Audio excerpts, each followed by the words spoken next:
sortir dans quelques mois La réforme radicale, éthique et libération. Votre dernier livre, c'était Mohammed, la vie du prophète. On va passer un long moment ensemble après le soir 3 sur les rapports entre l'islam et le monde d'aujourd'hui, mais je voudrais vous poser tout d'abord une question d'actualité, puisque vous le savez certainement, Dalil Boubaker, le recteur de la Grande Mosquée de Paris, qui est également le président du Conseil du culte musulman, a proposé un moratoire concernant la loi de 1905 de séparation de l'Église et de l'État. Qu'est-ce que vous pensez de ce moratoire? Lui, il a dit que ce serait pour 10 ou 20 ans et ça permettrait de rattraper le retard des musulmans en France en matière de lieux de culte. On pourrait construire des mosquées. Quel est votre sentiment à tous les deux sur cette proposition de Dalil Boubaker? Bah écoutez, d'abord merci de l'invitation, mais je pense que il y a un vrai constat, c'est que la situation de l'islam historiquement, les ressources financières, la possibilité de s'installer, de s'institutionnaliser, elle est handicapée par rapport à ce qu'est aujourd'hui le christianisme ou les autres religions en France. Ça, c'est une réalité historique. Maintenant, est-ce que nous avons besoin, à la lumière de la loi de 1905, de la changer, de la transformer pour rééquilibrer les choses? Je crois que non. Je crois que ce n'est pas du tout nécessaire. Je pense qu'aujourd'hui, ce qu'il faut, c'est simplement l'appliquer, cette loi de 1905, comme elle est, égalitairement et pour tous les cultes. Cela veut dire pas de droit de préemption. Quand les citoyens français récoltent de l'argent et qu'ils ont les moyens, qui sont de confession musulmane, les moyens de créer des mosquées, ben qu'on les laisse et qu'on leur donne cette autonomie. L'avenir de l'islam en France, c'est l'autonomisation et l'institutionnalisation. Il n'y a pas besoin, pour cela, de financement de l'État. Ils ne le demandent pas d'ailleurs. La majorité des musulmans ne le demandent pas aujourd'hui. Oui, la loi de 1905 devrait être un intouchable, si j'ose dire. Hein. C'est non pas qu'il faille instituer des tabous, mais ça se passe bien avec la loi de 1905. Je trouve que c'est un bon cadre. Le problème, c'est que bon, l'État, dans ce cadre-là, est neutre, tout simplement, et laisser le champ libre pour justement ces lieux de culte. Mais il y a aussi un véritable problème.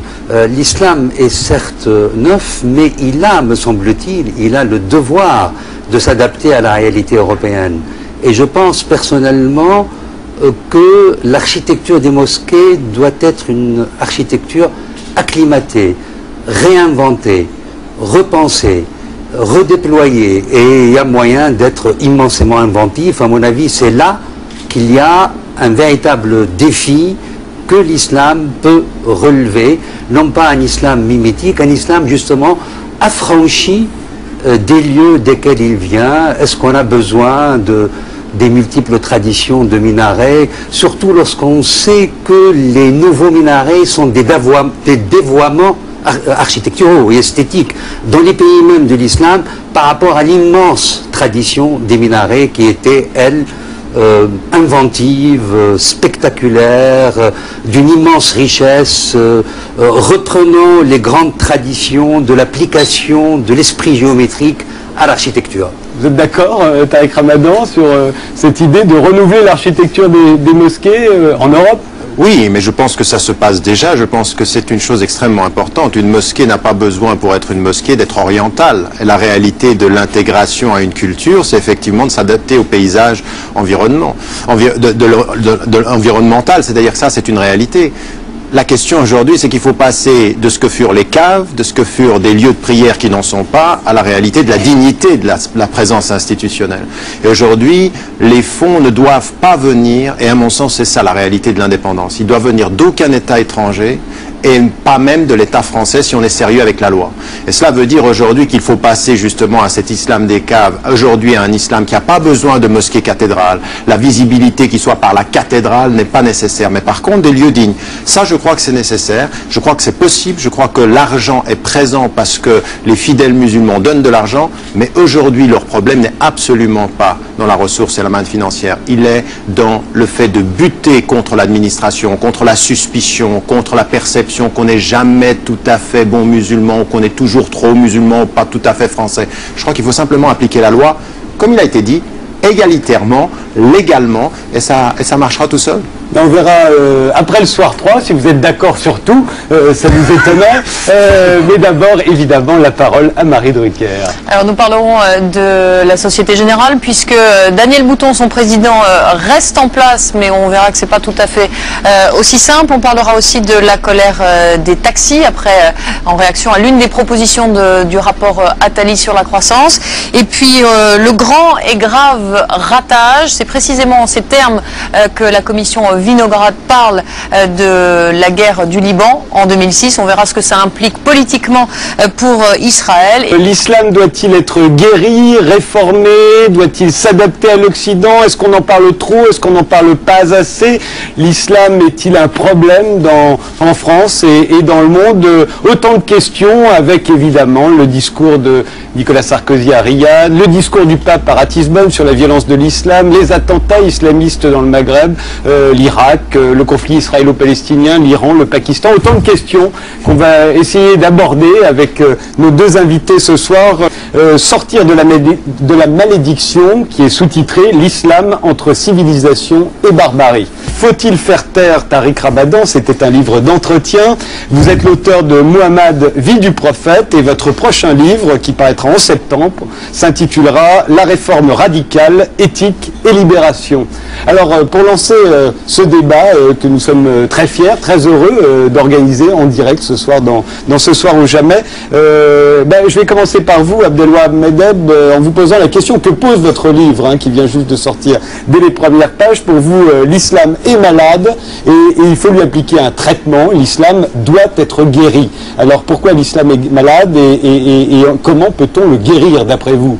L'affaire a commencé avec la maladie de l'islam, qui est paru en 2002. C'était un de vos livres précédents. Un de mes livres précédents, qui a ouvert, je dois dire, ce cycle de réflexion sur l'islam, parce que avant, je travaillais beaucoup plus dans le texte littéraire, dans la création, dans la poésie, dans ce qu'on peut appeler le roman expérimental, qui cherchait à tirer avantage de ma double généalogie culturelle, spirituelle, de faire circuler la référence islamique à l'intérieur d'un texte écrit en langue française, avec tous les enjeux qui se veut post-proustien, post-joycien, post-Ezra Pound, et en même temps tenir compte de très belles expériences qui ont tellement travaillé entre l'Orient et l'Occident, comme le Divan de Goethe, comme le Fou d'Elsa d'Aragon, qui ont été pour moi des antériorités majeures, et une volonté de créer une œuvre littéraire en langue française profondément imprégnée, marquée par cette croisée qui me constitue et qui les références qui circulent finalement profondément dans mon sang, dans mon être, et que je voudrais féconder un travail ultra moderne mais qui tient compte profondément de l'ancien, et qui tient compte de cet ancien écrit en langue arabe ou en langue persane, qui a une très haute dignité littéraire, philosophique, qui peut circuler tout autant qu'avec les présocratiques, qui étaient très précieux pour moi, ou quelques grands chinois, une entreprise de cette envergure-là, si l'on veut, mais avec ce que je voyais monter au fur et à mesure, un islam qui changeait de plus en plus, que je n'aimais plus, que je trouvais très inquiétant, les visites que je faisais en Égypte, entre l'Égypte de 1975, 10 ans après 85, je vois une Égypte totalement changée, incompréhensible pour moi.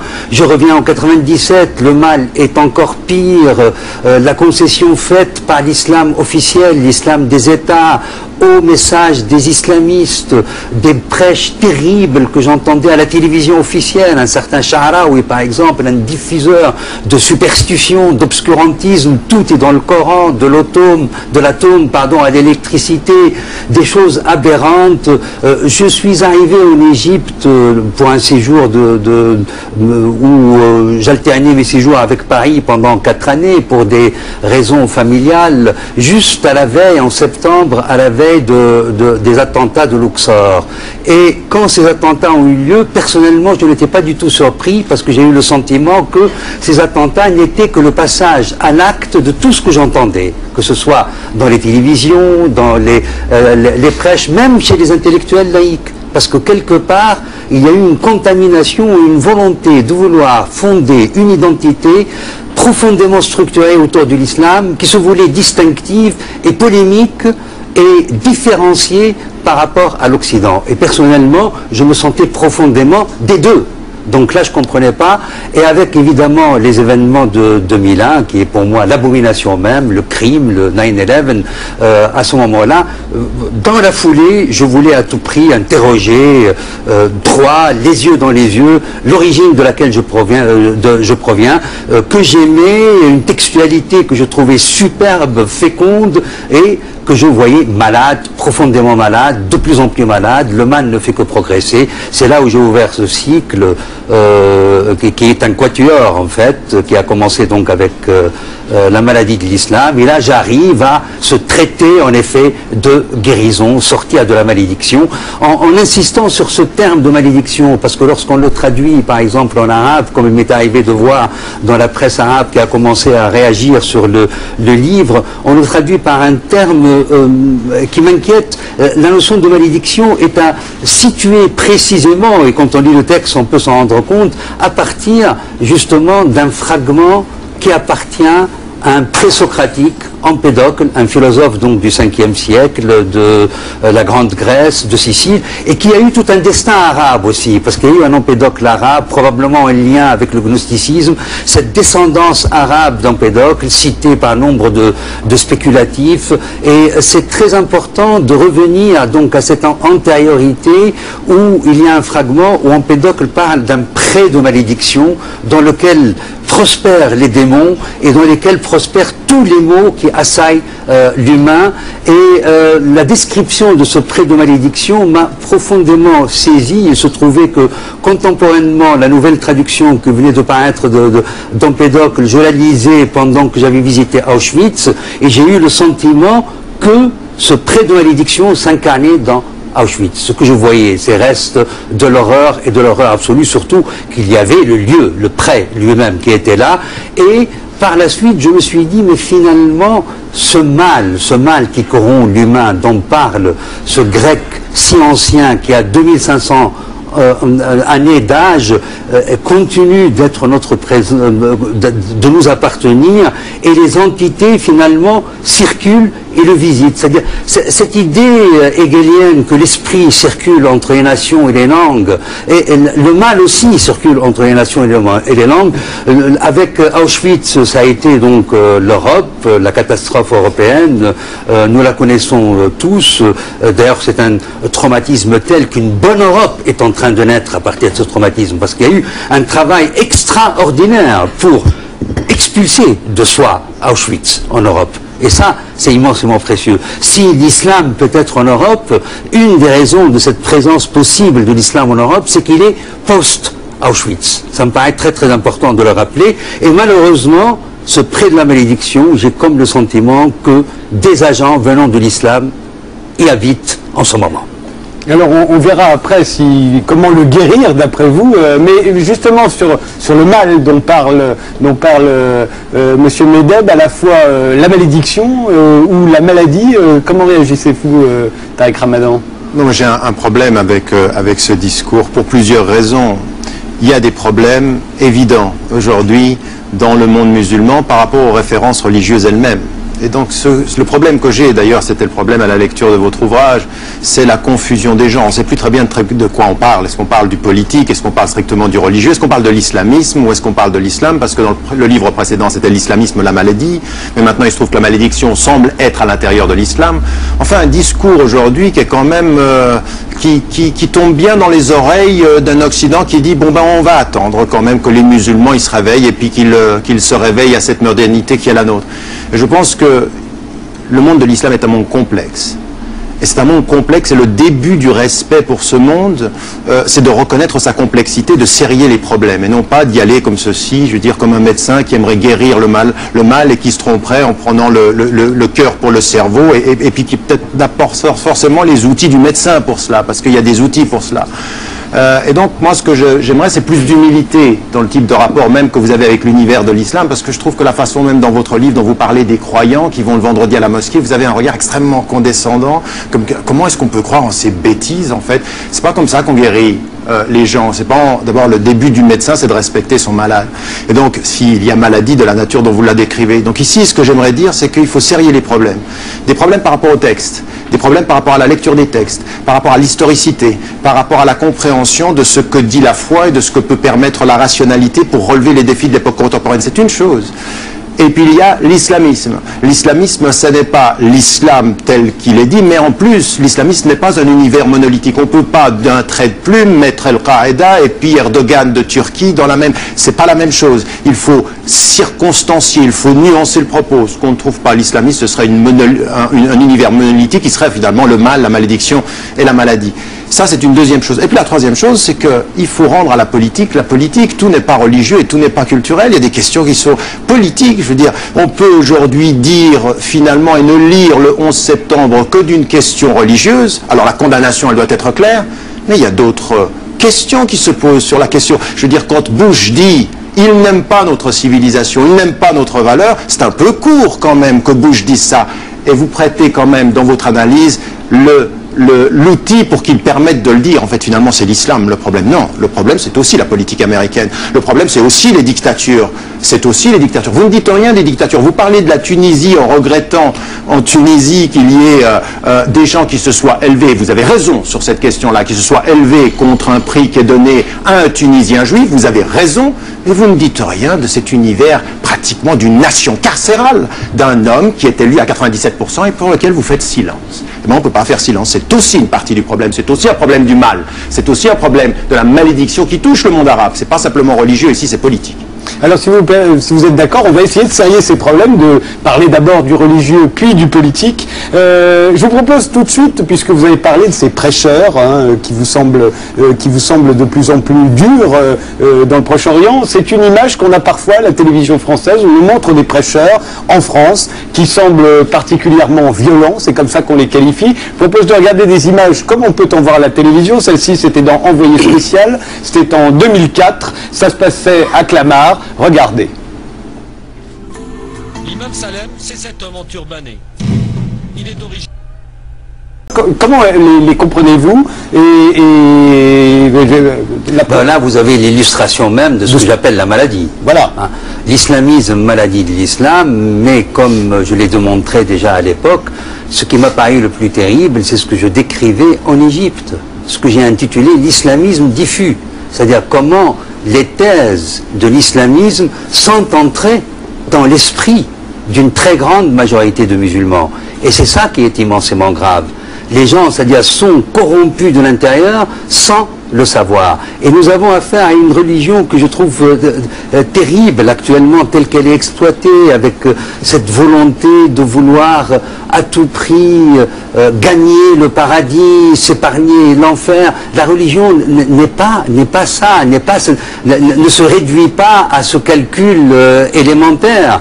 Je voudrais répondre par rapport à cette volonté de vouloir inscrire le rapport à la religion seulement en lien avec le châtiment et la récompense, la manière avec laquelle des spirituels de l'islam eux-mêmes réagissent à cela. Il y a une très grande mystique du 8e siècle qui s'appelle Rabia, une histoire très célèbre parce qu'on va même la retrouver dans la vie de Saint-Louis chez Joinville. Joinville répercutera cette histoire qu'il a dû probablement recevoir lorsqu'il s'est trouvé dans le delta en Égypte, où elle se promenait avec un brasier dans une main et un arrosoir dans l'autre main. Rabia, que voulez-vous faire? Mettre le feu au paradis et éteindre le feu dans la géhenne. Et voilà un exemple pour dire que la religion est autre chose que ce calcul mesquin d'épicier auquel on se trouve réduit aujourd'hui, avec en plus l'intériorisation du message. Il faut voir la généalogie aussi de l'islamisme. Et il y a une histoire à conduire de ce point de vue-là. Comment c'est né en lien aussi avec un sentiment qui n'était pas connu par les... Le problème, c'est que l'islam va se rendre compte qu'il devient un problème pour lui-même au XIXe siècle. Il y a une génération qui va se rendre compte de l'écart entre donc l'Europe et l'islam et une volonté de vouloir changer au sens très très fort. Cette première génération était passionnante, mais au fur et à mesure qu'on est passé dans le temps, il y a eu une volonté de vouloir s'enfermer. Et puis, cette idée, lorsque Tariq Ramadan parle des problèmes extérieurs, on les évoque toujours. Moi, j'ai décidé de ne pas du tout les évoquer, de les négliger, pour une raison très très simple, parce que ça fait bouc émissaire. Des sociétés qui ont vécu les mêmes problèmes, qui ont vécu, parce qu'en dernière instance, c'est l'oppression de l'Occident qui est dénoncée par ce type de critique. Bush, on en parlera tout à l'heure. C'est la dernière continuité. C'est cette hégémonie-là. Il y a, je perçois derrière cela, tapis un anti-occidentalisme qui n'est pas du tout le mien. Moi, l'exemple que je cite toujours pour les musulmans, ce sont de très grandes civilisations qui ont connu d'énormes problèmes avec cette hégémonie occidentale, mais qui ne réagissent pas du tout de la même manière. L'Inde et la Chine. Voilà, deux très grandes civilisations, tout comme l'Occident, et ont subi une destitution très très forte en raison de l'hégémonie occidentale et de cette occidentalisation du monde, auquel, au reste, ils ont réussi à se plier, à s'adapter et en même temps à être maintenant immensément performants, sans vouloir accabler l'autre, sans chercher. La question terrible avec l'islam, c'est cette volonté de vouloir s'enfermer dans une identité spécifique, exclusiviste de toute altérité. Tariq Ramadan, commentaire des images si vous voulez. Oui, je recommence sur les images parce que là il y aurait beaucoup de choses à dire. Je pense que vous pouvez le dire aussi. Je le dirai aussi dans le prolongement, mais pour être le plus synthétique possible par rapport aux images que nous avons vues, je pense que il est évident aujourd'hui que nous avons à l'intérieur des communautés musulmanes en Occident, mais aussi dans le monde musulman, ça a été dit, des lectures qui sont essentiellement normatives. C'est-à-dire qu'il y a ce qui détermine l'islam, ce serait un univers clos, et tout le reste, ce serait perçu comme l'autre qui nous agresse ou qui ne nous respecte pas ou dont on se différencierait. Et ça, cette lecture-là, elle est problématique effectivement, mais c'est de l'intérieur, à mon sens, qu'il faut effectivement la critiquer, en faire la critique approfondie. En mettant en évidence une chose que vous avez dite, et là-dessus je vous suis, c'est qu'il faut privilégier le sens de la foi aux normes qui la régulent. Et ça, c'est un travail, effectivement, en revenant au centre, à la lumière de la spiritualité, de ce que ça veut dire, finalement. Mais sans regarder de haut les gens qui pensent qu'il y a une rétribution et d'autres qui pensent que Dieu les regarde. Il ne faut pas les regarder de haut. Dans la tradition musulmane, même dans la tradition soufie, ceux que vous citez ici, ils savent le chemin qu'ils ont fait pour arriver à cette illumination intérieure. Jamais ils ne critiquent ce que Nawawi, un savant musulman, dit, la foi du commerçant. Il donne pour... Parce que nous sommes des enfants, nous sommes tous comme ça, nous avons tous besoin de la rétribution, nous attendons tous quand nous donnons un cadeau que quelqu'un nous dise merci, nous disons ne pas l'attendre, mais nous l'attendons tous. Pour donner un cadeau sans attendre le merci, il faut un sacré niveau d'abnégation personnelle, de sortie de l'ego. Mais c'est comme ça, les êtres humains sont comme ça, donc il faut respecter ce cheminement spirituel de la foi dans la religion et ne pas le regarder de haut. Je pense que toute arrogance ou tout paternalisme de ce point de vue-là n'est pas bon. Ce que je veux dire par là, c'est que ce rapport au religieux, ce retour au sens est nécessaire. Maintenant, vous avez aussi un autre discours, il faut l'entendre. Je veux dire, déjà les images, franchement, caméra cachée, on va chercher un boucher avec une... alors là, c'est massif, quoi. Je veux dire, les images sont massives. Je veux dire, tous les stéréotypes sont là. Je veux dire, d'une part, on veut pas de la laïcité, on veut pas de l'Occident, et en plus, il a le couteau, tout pour faire peur, tout pour bien ancrer. Je veux dire, les images ont une force ici. Mais ce qu'il faut dire aussi, c'est qu'il dit autre chose. Il dit, si la laïcité, elle ne me permet pas de pratiquer ma religion, alors je serai contre elle. Alors tout le discours que nous devons tenir ici, c'est pas de s'asseoir là en disant mais regardez-moi ce discours de fanatique fondamentaliste à rejeter. Ce qu'il faut faire comme travail fondamental, c'est de mettre en évidence dans ce pays que la laïcité, quand elle est appliquée, la loi de 1905 dont on parlait avant les nouvelles, eh bien, elle permet aux musulmans de pratiquer leur religion. Que le problème aujourd'hui des Français de confession musulmane, c'est pas la laïcité, c'est la mauvaise application de la laïcité. C'est qu'on ne l'applique pas de la même façon quand il s'agit de chrétiens, de juifs, que quand il s'agit de musulmans, dans les banlieues ou ailleurs d'ailleurs. C'est-à-dire que c'est cela qu'il faut mettre en évidence. Dans ce discours-là, il ne faut pas le contrer en l'islamisant, en disant de toute façon le problème c'est l'islam. Manifestement, celui qui parle n'a pas compris ce que c'est que la laïcité ou comment elle devrait s'appliquer. Il y voit l'ennemi de l'islam alors que ce devrait être l'espace. Alors ce qui a été dit aussi tout à l'heure, c'est-à-dire qu'en fait la laïcité, qu'est-ce qu'elle devait permettre? Le pluralisme des religions. Et l'impression qu'ont un certain nombre de Français aujourd'hui, c'est qu'il y a une égalité qui est plus égale pour certains que pour d'autres. Ben voilà ce qu'il faut faire comme critique. Ça, c'est le deuxième élément. Et le dernier élément que je voulais mettre en évidence par rapport à ce que vous avez dit, plus généralement par rapport à l'Égypte ou à l'autre, encore une fois, il n'a jamais été question dans mon propos de faire la critique simpliste de l'Occident. Je considère que la seule façon d'entrer dans un dialogue fécond, c'est la double autocritique. C'est-à-dire autant pour moi, comme musulman, mais aussi comme occidental, parce qu'on ne me sortira pas de l'Occident, je suis un occidental musulman, un Européen de confession musulmane, complètement ancré dans ma culture européenne. Et je fais deux choses. Je suis autant critique par rapport à un certain type de lecture, ce que je viens de dire maintenant, par rapport à certaines lectures musulmanes, que je pense que nous devons l'être en termes de cohérence, par rapport à des politiques qui sont celles qui sont aujourd'hui. Je veux dire, sur ce plateau, j'ai entendu il y a quelques jours le conseiller du président Sarkozy nous expliquer que l'Arabie Saoudite est un pays de modération et que oui, effectivement, il pratique la lapidation, mais enfin, c'est quand même la modération. Je veux dire, il faut cesser de se moquer du monde. On ne peut pas tenir un discours sur l'ouverture et en même temps, à moi me dire « Ah, mais quelle horreur, ce fondamentaliste qui demande à l'Arabie Saoudite de cesser l'application de la lapidation à part un maratoire et puis d'aller en Arabie Saoudite et à Riyad et leur expliquer que finalement, eh bien, ils font bien. Ils sont de bons musulmans. Ils ont les intérêts qui nous intéressent, les contrats qui intéressent la France, mais ils ne pratiquent pas, ce pays, la France aujourd'hui, une attitude éthique par rapport au pays. Mais ce n'est pas critiquer l'Occident, ceci, c'est simplement regarder mon univers culturel en lui disant, de la même façon que je le dis aux musulmans, nous ne nous en sortirons pas sans cohérence, c'est-à-dire dire les idéaux, mais les pratiquer sur le terrain politique. Je vous donne tout de suite la parole, monsieur Mesdames, mais vous avez recité le mot de moratoire. Vous aviez appliqué déjà lors d'un débat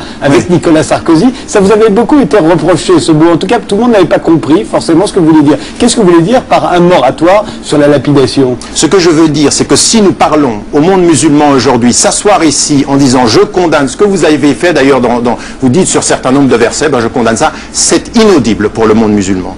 Il y a des textes qui parlent de ceci, et ma position, elle est extrêmement claire. Il y a des textes, mais ces textes supposent une lecture très contextualisée et en même temps des conditionnalités. Et ma position, c'est de se dire aujourd'hui, dans le silence, même dans le silence de l'Occident parfois quand il s'agit de pays riches, parce qu'on est prêt à critiquer le Nigeria, pays pauvre, mais on ne dira rien sur l'Arabie Saoudite. Ma position, c'est de dire dans tous les pays musulmans du monde, aujourd'hui, sur cette question-là, il faut qu'on cesse l'application, que s'ouvre un débat dans le monde musulman, et ce débat, il doit être sur 3 dimensions, et pas simplement sur la lapidation, sur la peine de mort, sur les châtiments corporels, et sur la lapidation. On cesse tout maintenant. Et on ouvre ce débat en se posant la question de savoir qu'est-ce qu'il y a dans les textes, quelles sont les conditions et dans quel contexte. Et on s'apercevra que ça n'est pas applicable. Ma position a le mérite d'une chose, c'est qu'elle est audible par les musulmans et qu'aujourd'hui, dans le monde musulman, il y a eu des réactions très dures. J'ai dit, j'ai des gens qui m'ont sorti de l'islam pour avoir dit cela. Mais aujourd'hui, il y a des gens qui, ici en France, sont assis sur des chaises, dans les salons parisiens, nous expliquent que c'est une horreur, mais ils vont en Arabie Saoudite, ils signent des contrats et ils n'ont rien à faire finalement de la réalité concrète. Donc je préfère une position audible et qui fasse changer les mentalités qu'une espèce de condamnation de principe mais qui ne change rien aux pratiques acceptées. Bon, là, il y a tellement de choses à dire. Il y a sur la question de la laïcité dont il a été question dans votre dans le reportage d'Envoyé spécial. Dans votre reportage et sur laquelle vous avez réagi. On ne peut pas écarter cette notion d'un revers de la main ou alors la renverser en disant que s'il avait compris, il aurait su. Non, c'est un vrai problème. La conférence islamique a dénoncé le mot laïcité comme un mot qui ne peut pas appartenir à l'islam. Pourquoi? Pour une raison très très simple. Parce que dans le cadre de cette conférence islamique qui englobe un très grand nombre de pays de ce monde, Hein, c'est cet autre problème, le problème de l'islam officiel, évoqué avec la visite du président Sarkozy aussi en Arabie Saoudite. J'ai lu de près l'allocution qu'il avait faite, elle pose d'immenses problèmes, on y reviendra peut-être. Et nous avons à défendre donc cette question de la laïcité, parce que cette notion de la... c'est qui vous pouvez expliquer qui est le nous, hein? Nous, c'est-à-dire qui vivons en Europe, qui sommes européens, qui sommes français, et qui tenons compte de notre origine islamique, et qui voulons aussi être modernes. Et la laïcité, pour nous, est un enjeu considérable. C'est la conquête du droit, et du droit humain, et un droit en rupture totale avec cette notion de droit divin. Donc il y a là des inconciliables très importants. Et cette notion de laïcité a été conquise par des pays musulmans. On a critiqué mon pays d'origine tout à l'heure et son système, système politique, pour détestable qu'il puisse être. On lui reconnaît cette extraordinaire conquête de la laïcité, même si actuellement les responsables tunisiens font de la laïcité sans la nommer pour ne pas choquer la conférence islamique, parce que le terme est considéré maintenant comme un terme qui ne peut pas être appliqué par les musulmans. La conquête du droit en Tunisie... La laïcité sans la démocratie, c'est possible pour vous? Bien sûr. La conquête bien sûr. La laïcité sans la démocratie, oui, vous la défendez. La démocratie, c'est un processus, et la question du droit est majeure. Donc 97% d'élections pour allez demander aux femmes tunisiennes si elles ont envie de retrouver... Les femmes tunisiennes sont contentes avec le système politique tunisien. Vous ne devez pas être en contact avec les femmes tunisiennes. Bien sûr que je suis en contact, c'est évident. Et il y a l'autre élément qui me paraît important, la laïcité turque, elle est très importante. Le mufti d'Istanbul parle en tant que musulman, laïque et démocrate. Quand on parle d'Ergodan économé, c'est-à-dire dans l'islamisme, non. Ergodan est sorti de l'islamisme. Ergodan est passé de l'islamisme vers, en raison de la force du système politique turc et de la puissance du bras armé qui protège ce système. J'insiste là-dessus. C'est extrêmement important. Mais vous vous rendez compte de ce que vous dites? Mais bien sûr. Vous vous rendez compte qu'il s'adapte à la dictature et l'État militaire pour protéger la laïcité. Tout est permis, en fait. Il s'adapte donc à la réalité turque, et il passe de l'islamisme à la démocratie islamique, mimétique, analogique au courant de la démocratie chrétienne dans des pays comme l'Allemagne, dans des pays comme la France. Un peu la France, ça ne s'est pas cristallisé dans les termes, mais c'est un courant politique qui existe, ou en Italie, où le courant est important. Donc la question de la laïcité n'est pas une plaisanterie, elle est majeure. Elle est majeure, et elle est antithétique de celui qui se réclame d'un islam qui se veut dans une fidélité intégrale. On ne peut pas. Et pour être moderne, il faut savoir être infidèle.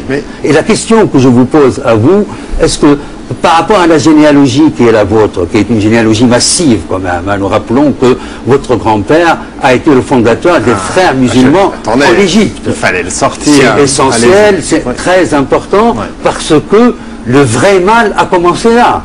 L'introduction de la notion d'anti-occidentalisme est née avec Hassan el-Banna, votre grand-père. Il citait Descartes, il citait les grands philosophes occidentaux.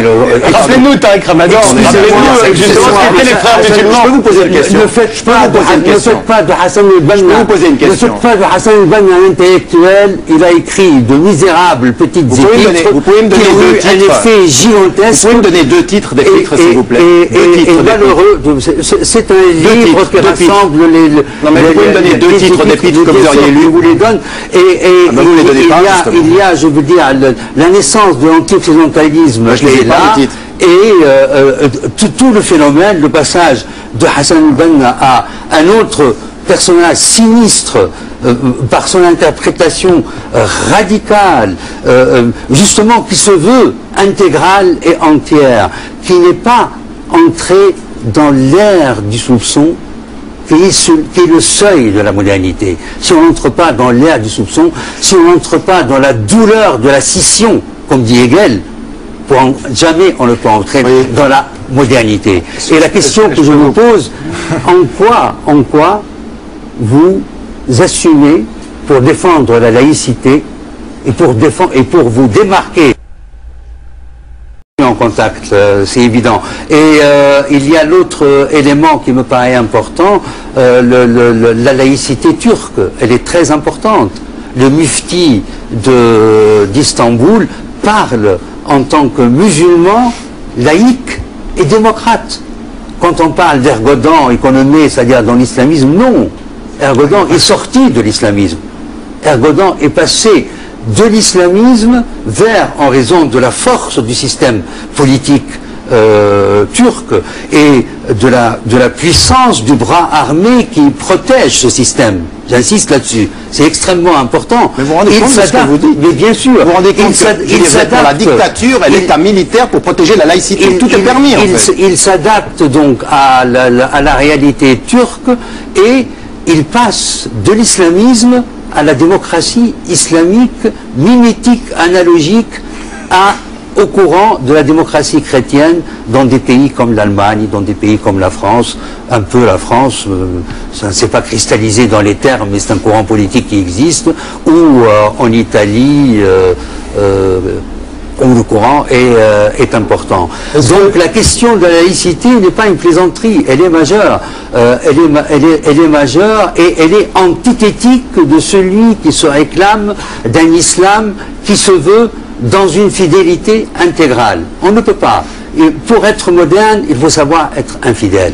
Et la question que je vous pose à vous, est-ce que par rapport à la généalogie qui est la vôtre, qui est une généalogie massive quand même, nous rappelons que votre grand-père a été le fondateur des frères musulmans en Égypte. Il fallait le sortir. C'est essentiel, c'est très important, parce que le vrai mal a commencé là.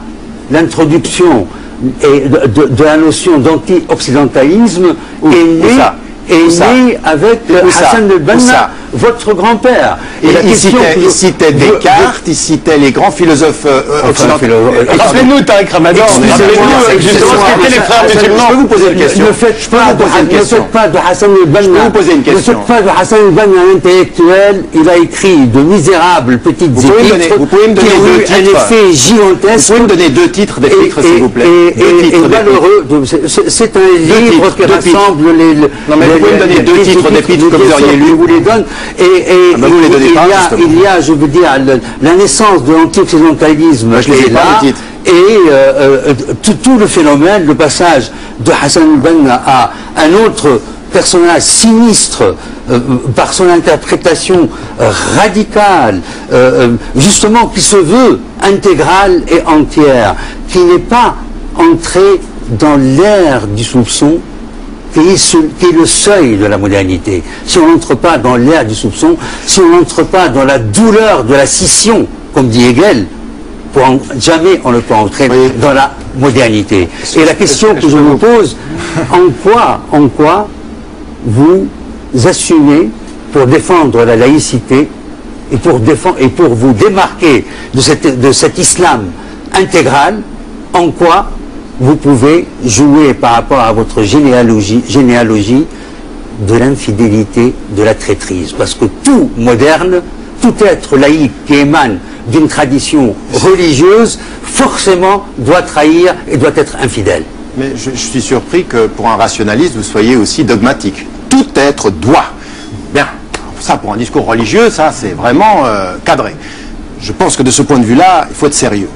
Vous me renvoyez d'une part à mon grand-père, je vous pose des questions sur des titres d'ouvrages, vous ne me les citez pas, et ça c'est le problème. Je suis loin, historiquement, d'idéaliser la figure d'un homme qui a participé à un mouvement historique dans les années 30 et dans les années 40. Il est le fondateur des frères musulmans. Mais je ne peux pas... Le début du mal. Non mais attendez, je veux dire, encore une fois... La maladie est née là. Voilà. Dieu parle, il faut qu'on lui réponde. Donc, si je peux me permettre. Donc, la première des choses que je voulais dire, c'est que... Ça me plaît. Beaucoup. Allez-y, Tariq Ramadan. Un des grands soufis de l'islam a dit « Je suis Dieu ». Hallaj. Ok. Non, il a dit je suis la vérité, il n'a pas dit je suis Dieu, mais c'est pas grave. Vrai, le haq, c'est la vérité. Mais bon, c'est pas grave, c'est encore un défaut de traduction, mais enfin, si on allait au fond de la question. Le fond de la question, cher monsieur, c'est de se poser, de contextualiser les choses. Ce que je dis contextualisons alors. Oui, ce que je dis par rapport à mon grand-père, c'est effectivement que je refuse ce discours qui est le vôtre, qui est une projection extrêmement négative. Qu'est-ce que vous refusez? Vous en faites... Laissez terminer Taïk Ramadan. Vous savez, dans cette émission, le droit de terminer, c'est beaucoup, mais un des réformateurs de l'islam, et dans une émission antérieure, je vous ai débusqué, tronquant toutes ces citations. Je vous rapporte le texte. Vous aviez dit, j'aurais pu... Non, vous m'aviez dit, j'aurais pu le faire, mais vous ne l'avez pas fait dans l'émission, puis on a l'émission enregistrée, vous pourriez le prouver.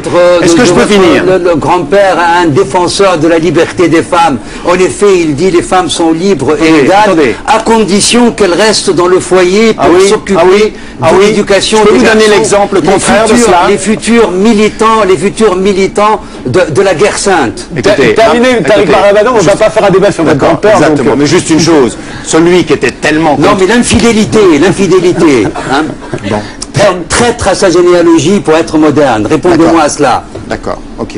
Mais moi je ne réponds pas... La douleur de la scission.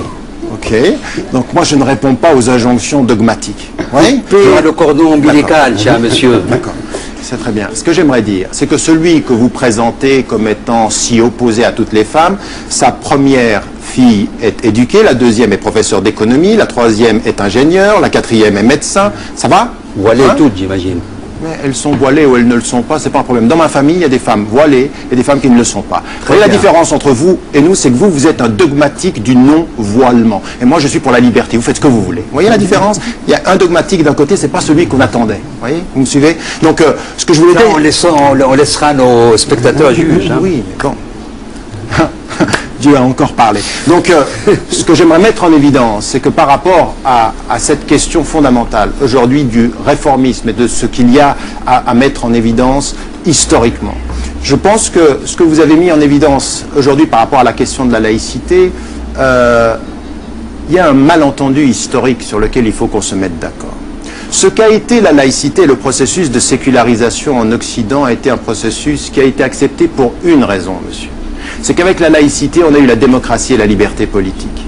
Et vous êtes aujourd'hui en train de nous faire l'avocat de la laïcité au prix même de la liberté politique. C'est-à-dire que vous iriez jusqu'à admettre qu'on puisse défendre la laïcité et avoir 97,8% à chacune des élections, comme c'est le cas de Ben Ali. Que vous pourriez admettre que derrière la laïcité turque, il y ait le pouvoir militaire. Eh bien, ma position, elle est complètement différente de la vôtre. Avec ou sans référence religieuse. Ce qui m'intéresse, c'est de lutter contre tout dogmatisme. Le dogmatisme de la rationalité comme le dogmatisme religieux. Et de défendre 5 principes fondateurs dans tous les univers, que ce soit ici, en Occident, ou que ce soit dans le monde musulman. C'est-à-dire l'état de droit, c'est-à-dire la citoyenneté égalitaire, c'est-à-dire les élections, c'est-à-dire le mandat donné à des gens qui sont élus et sur lesquels on questionne leur élection, et la séparation des pouvoirs. Voilà ma position. Alors, mais si vous voulez, monsieur, j'ai pas fini. Vous ne les aurez pas sans cantonner l'islam à la religion intérieure.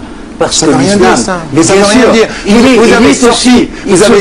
Vous êtes le seul Européen. Il se veut aussi politique et il se veut aussi juridique. Monsieur, vous êtes le seul Européen que j'ai entendu aujourd'hui me dire que Erdogan était sorti de l'islamisme. Vous êtes le seul à dire une chose pareille. Bien sûr. Au plus haut niveau des responsables européens, ils disent « Nous avons affaire à quelqu'un qui s'inspire clairement, et il le dit, il s'inspire de tout son référent musulman dans sa politique, mais il a dit et répété, il y a un cadre, et ce cadre, je le respecte. Il n'y a pas de contradiction entre mon éthique musulmane et la démocratie appliquée. Et il lutte contre l'armée, lui, au nom même de ses références musulmanes. Et vous êtes en train de nous dire, pour nous expliquer le raccourci que vous êtes en train de faire sur on ne sait pas où est la maladie. Finalement, au bout du compte, quand on vous écoute, on ne sait plus qui est malade et où est la maladie, où elle se situe exactement. Elle est très claire. Hein. Simplement, il dit lui-même... Le poison a été semé par votre grand-père.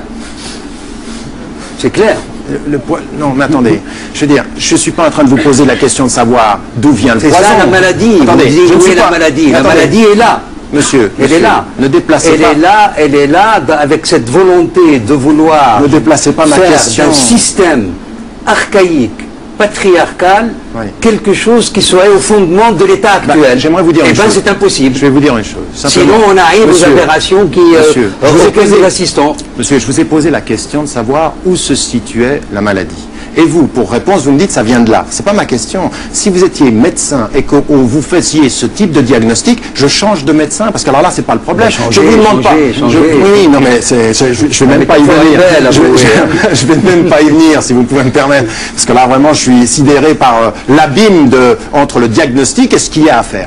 Mais ce que j'aimerais vous dire, c'est que vous pouvez poser la question de savoir d'où vient la source. Moi, ce que je vous pose comme question, c'est de savoir où se situe effectivement le mal, parce que vous ne pouvez pas, comme vous ne savez pas le diagnostiquer, sortir les gens de l'univers dans lequel ils sont. Vous avez cité tout à l'heure. C'est simple, hein, lisez le livre, vous le verrez. Je vais vous reposer la question, si je peux vous interrompre. Direction. Ah oui, non, mais je l'ai lu. Ce que j'appelle le devoir de séparation. Oui. C'est là où je voulais en venir, c'est-à-dire le dogme de la séparation. Cette coupure, à la fois, est démontrée en même temps que dans l'histoire même de l'islam, cette consubstantialité du religieux et du politique est une aberration, c'est un dogme. Justement, j'aimerais qu'on en parle justement aujourd'hui. Elle ne correspond pas à la vérité historique. Tout ce qui a été fait de grand en islam a été fait dans le contournement de cette consubstantialité. Et je crois le démontrer. Hein, il y a cette idée de la norme qui dicte la consubstantialité et l'écart qui est dans le fait. C'est observé même par les historiens musulmans eux-mêmes. Vous êtes en train de nous servir une vision orientaliste. On nous dit qu'on a affaire à un droit d'origine divine. Il est démontré que massivement, 80% de la jurisprudence qui est faite au nom de l'islam n'est pas coranique. Parce que le Coran recèle des rudiments élémentaires qui concernent le pénal, qui concernent le statut personnel, mais qui ne peut pas constituer un droit complexe et sophistiqué comme le droit musulman tel qu'il s'est déployé, qui était un droit complexe et sophistiqué. L'autre problème de la maladie, outre la question... Restons sur la séparation, parce qu'on en parle tout le temps. Est-ce que l'islam confond religieux et politique? Et j'ajoute une question, Tariq Ramadan. Vous aviez parlé d'un islam englobant. Excusez-moi, j'utilise même le terme de déspécification de l'islam, qui est un terme qui nous vient du philosophe Michel Foucault, et ça me paraît la notion même de déspécification, et un des lieux de sa déspécification, c'est de le dégager de ce dogme. Un dogme qui ne correspond à aucune réalité historique, ou alors, quand il a correspondu à la réalité historique, il a constitué des moments d'immense infécondité à l'intérieur même de l'exercice du pouvoir et de l'édification de la civilisation, parce que parlons-en aussi, telle qu'elle s'est faite au nom de l'islam. Et par l'occasion, donc ma question sur qu'est-ce que vous vouliez dire par l'islam est englobant? Est-ce que vous veut dire qu'il englobe la politique? Non, j'ai essayé de l'expliquer dans un ouvrage qui s'appelle Les musulmans dans la laïcité, mais simplement pour partir de ce qui vient d'être dit et venir à votre question. Vous construisez quelque chose qui n'est pas dans la tradition légale musulmane pour pouvoir ensuite le dénoncer et le critiquer, cette histoire de consubstantialité. On le voit dans votre livre, d'ailleurs, toute la tradition du fiqh est complètement absente de votre livre, pratiquement, complètement. Aucun des grands savants du droit et de la jurisprudence n'est cité. Chatibi, quand même. Non, Chatibi, c'est usul al-fiqh, c'est-à-dire c'est quelqu'un qui est dans les fondements du droit, pas dans le droit appliqué. Je peux terminer ? On tire de lui un des concepts de base, hein, la notion d'utilitas, hein. Non, c'est même pas de lui. Non, c'est même pas de lui, parce que ça. Non, c'est pas de lui, c'est de Malik, c'est-à-dire le premier savant qui était son maître. Parce que lui-même, il est malikite. Hein, très bien, c'est très bien, mais donc c'est pas de lui. Lui, il a juste. Mais est-ce que je peux terminer? Terminé. Donc, ce que j'aimerais mettre en évidence, c'est que il n'y a pas. Toute cette tradition est absente de votre livre, et c'est en fait quand on s'approche de cette tradition légale qu'on comprend. Et celui qui l'a fait en termes de philosophie et qui est intéressant, parce que c'est un philosophe français, Alain de Libera, est allé jusqu'aux sources de la laïcité pour voir comment, à l'époque médiévale, dans la pensée musulmane, le paradoxe, c'est que contrairement à ce que l'on croit, cette réalité du droit qui serait d'origine divine n'a jamais été dans la tradition musulmane.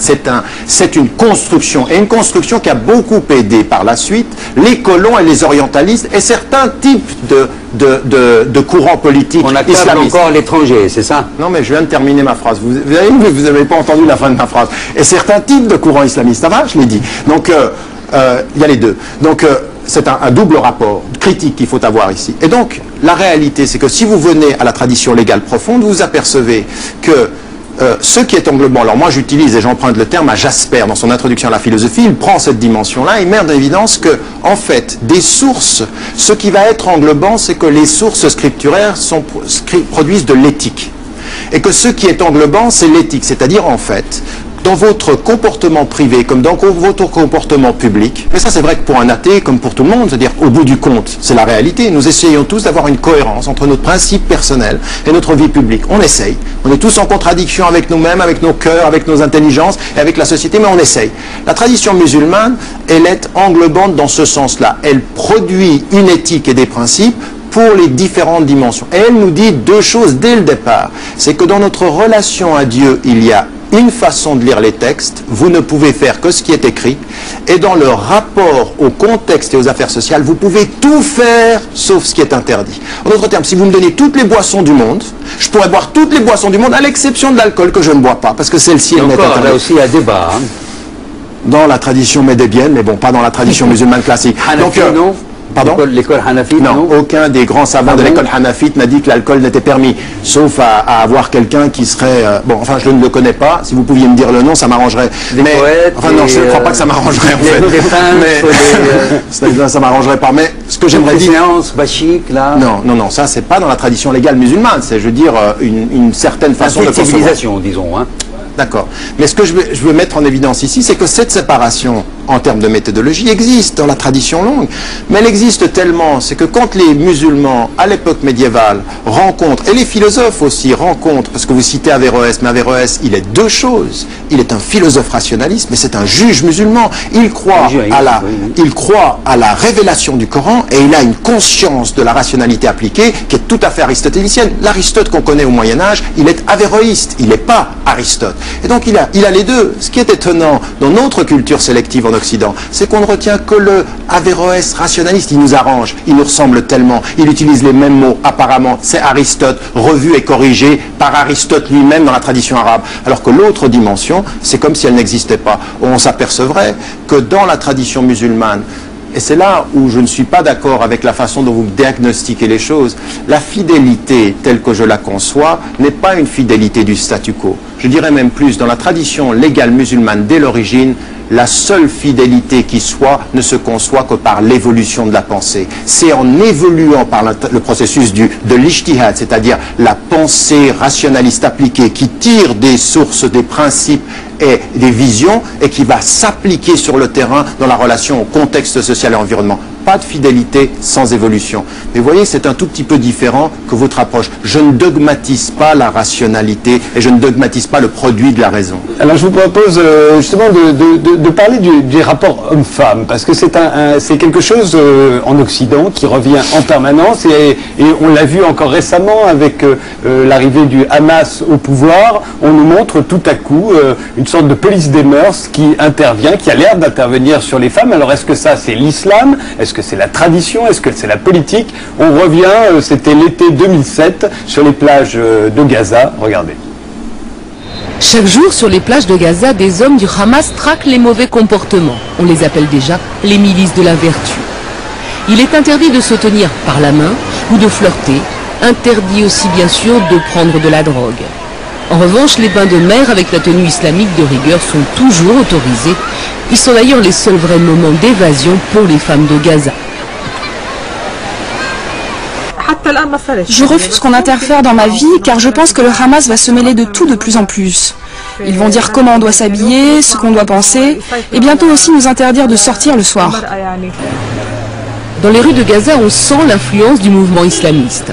Les femmes sont de plus en plus nombreuses à porter un voile qui couvre la totalité du visage.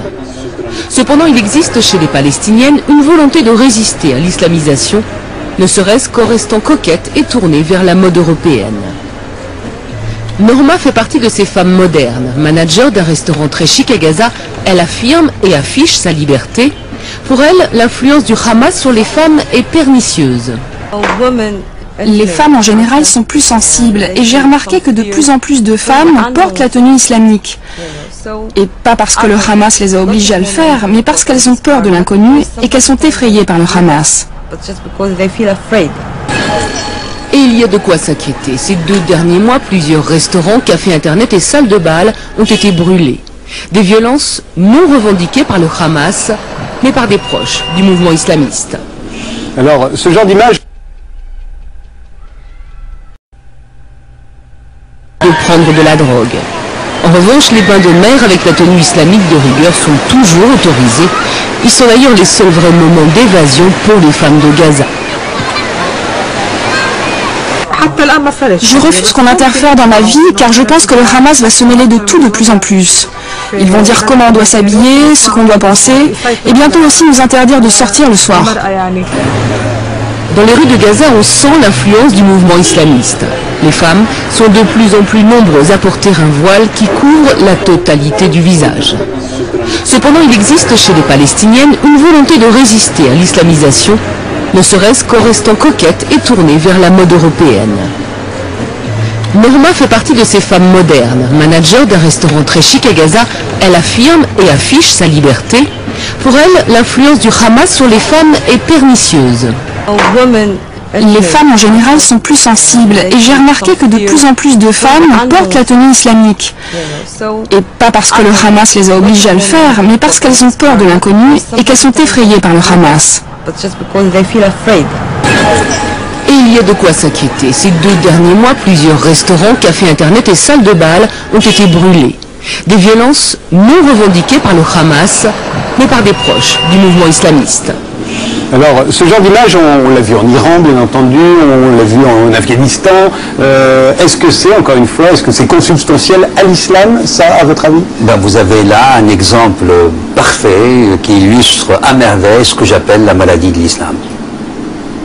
Très clairement, très nettement, c'est-à-dire une volonté de vouloir faire renaître cette tradition médiévale qui n'était pas systématiquement appliquée, certains théologiens extrémistes la réclamaient, cette commanderie du bien et le pourchat du mal, cette police des mœurs, ce qu'on appelle la hasba en arabe, et qui est en train de renaître d'une manière terrible, qu'on retrouve aussi dans l'Arabie saoudite wahhabite, qui est maintenant perçue par le sarkozysme comme un lieu en effet, là, de ce point de vue-là, je suis tout à fait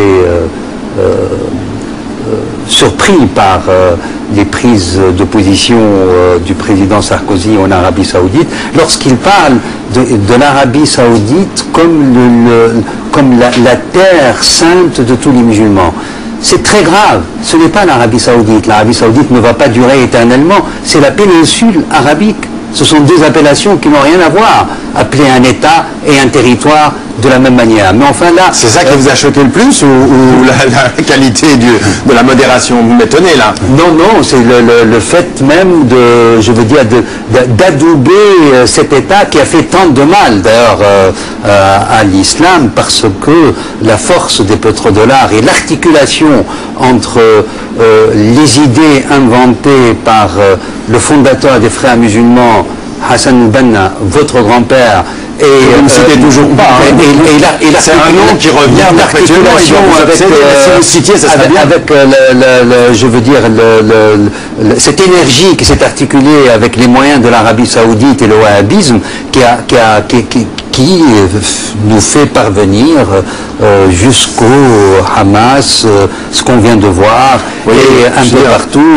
Et ce triomphe de ce voile uniformisateur, voile uniforme, qui n'a rien à voir avec le voile traditionnel, parce que le voile traditionnel portait le signe de ces très beaux islams vernaculaires que vous n'aimez pas, je crois, puisque vous appelez à ce que les immigrés oublient les islams de leurs parents et de leurs grands-parents. J'ai souvenir d'un texte où vous dites cela.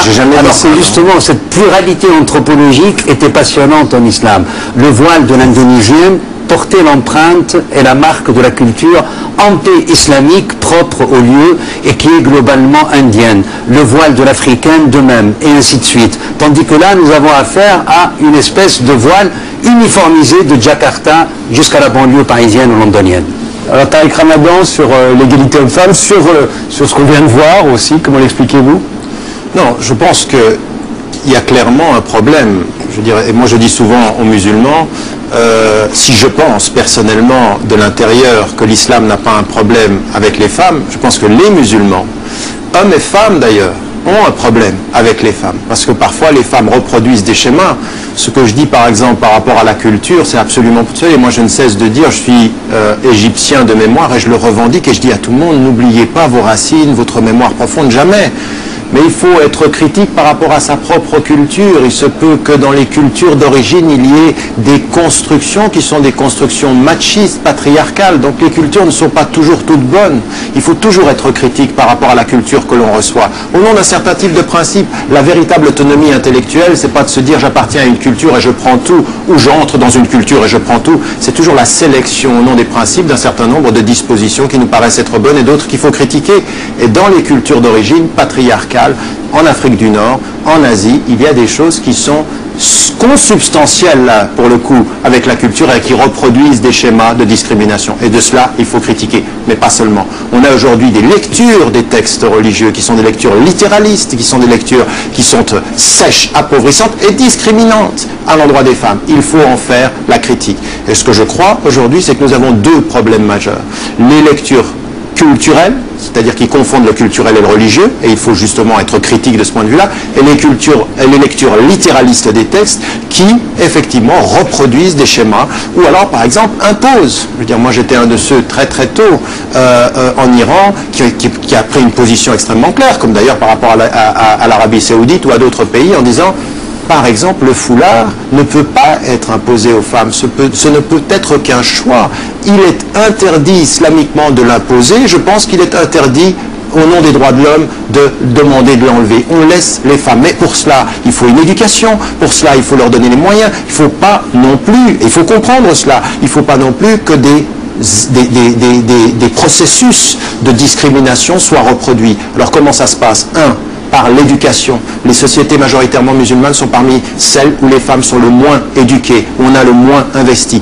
Or, tout chiffre confondu, toute statistique partout dans le monde, chaque fois que les femmes ont accès à l'éducation, ont accès à la formation, elles font mieux que les hommes, elles sont plus efficaces que les hommes et elles aident à l'évolution des sociétés. Ça, ce sont des faits. C'est par là qu'on fait évoluer les sociétés. Pas en disant l'islam a intrinsèquement un problème avec les femmes, donc nous sommes perdus. Ça ne veut rien dire, ça ne pourra jamais faire évoluer les choses. Mais par contre, se donner les moyens.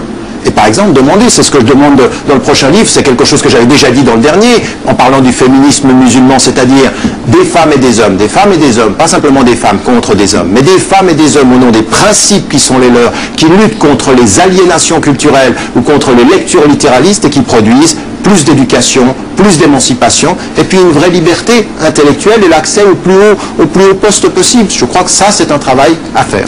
De même, vous demandez dans votre livre l'abrogation de la charia et du djihad. Vous dites que il faut en finir avec tout ça. Est-ce que vous pouvez nous expliquer? C'est-à-dire, oui, le djihad, je pense qu'on est en droit. J'aurais conseillé au président Sarkozy, dans son discours face à cette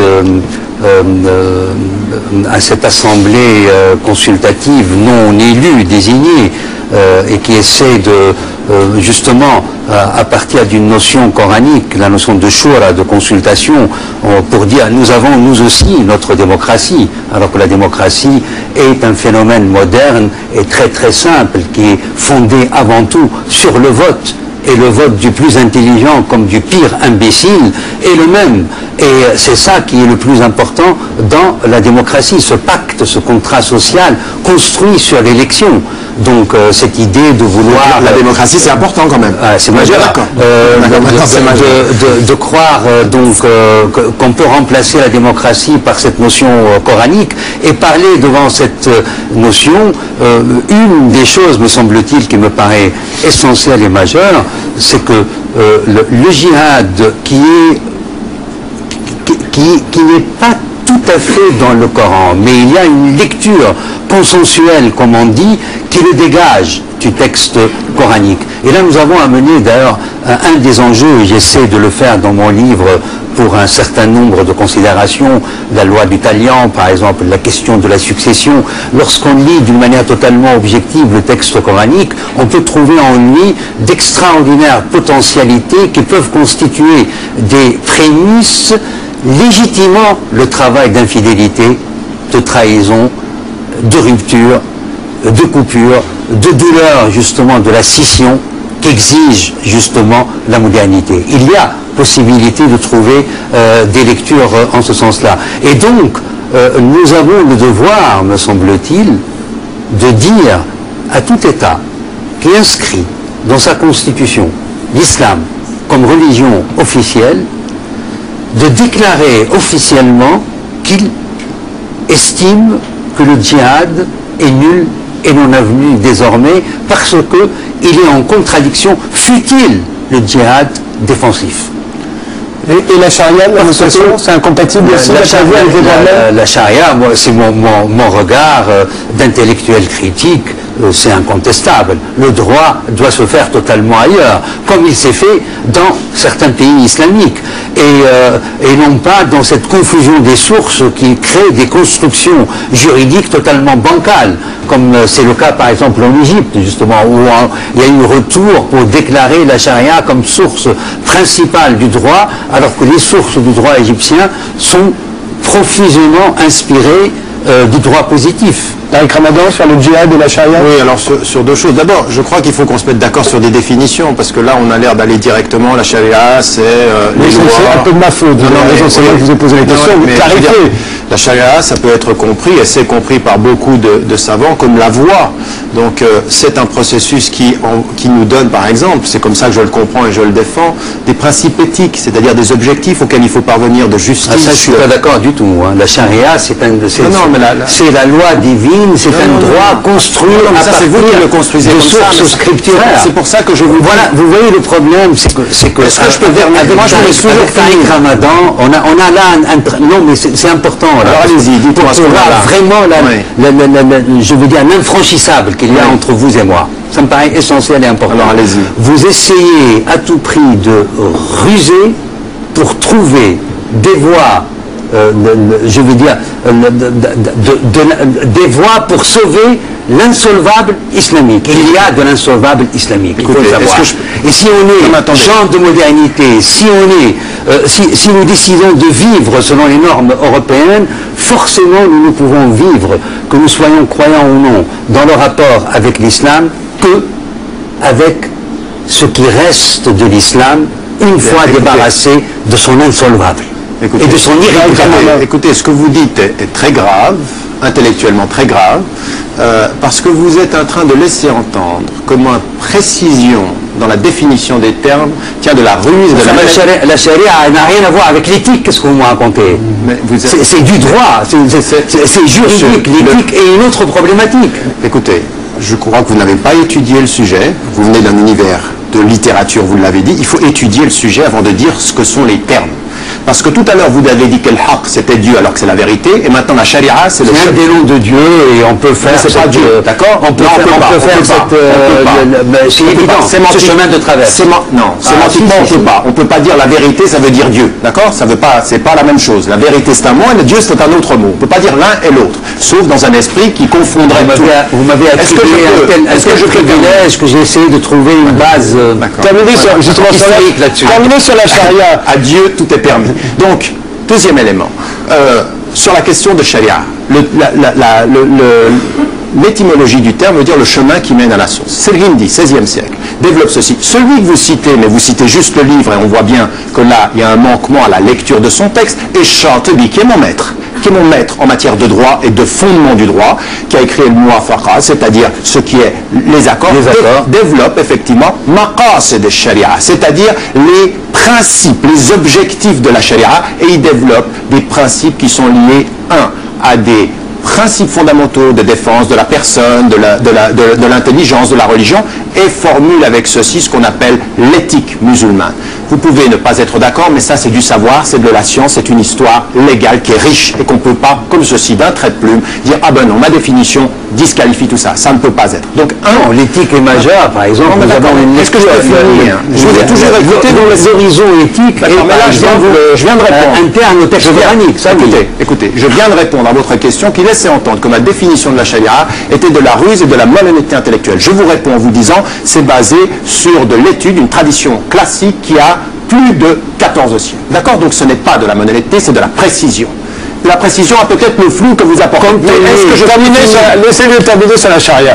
Deuxième élément, donc sur la charia, pour ce qui me concerne, aujourd'hui, ça ne veut rien dire dans le monde musulman, la charia, on la jette. Ce qu'il faut, c'est reprendre le terme, lui redonner sa substance, sa projection historique, en mettant en évidence que ce qu'il faut, ce n'est pas un droit divin, parce que ça n'existe pas, le droit divin, c'est produit par l'intelligence humaine. Et ce droit-là, il est produit par l'intelligence humaine en essayant d'être fidèle aux principes, aux objectifs qui nous sont donnés, de l'intégrité de la personne, de l'éthique. C'est donc un mariage entre la projection éthique dans l'histoire et l'application du droit dans les environnements sociaux. C'est ça qu'il faut réussir à faire. Donc ça demande quoi? De l'intelligence, de l'étude, de la connaissance de l'environnement, des cultures. Je crois que c'est ce dynamisme-là auquel il faut revenir. Mais s'asseoir ici en disant au monde musulman, vous savez, ma charia, on enlève de votre vocabulaire. Eh ben, on va. C'est pour eux, pour le monde musulman, ça veut dire on enlève l'islam, on enlève sa substance. Deuxième élément sur la question du djihad.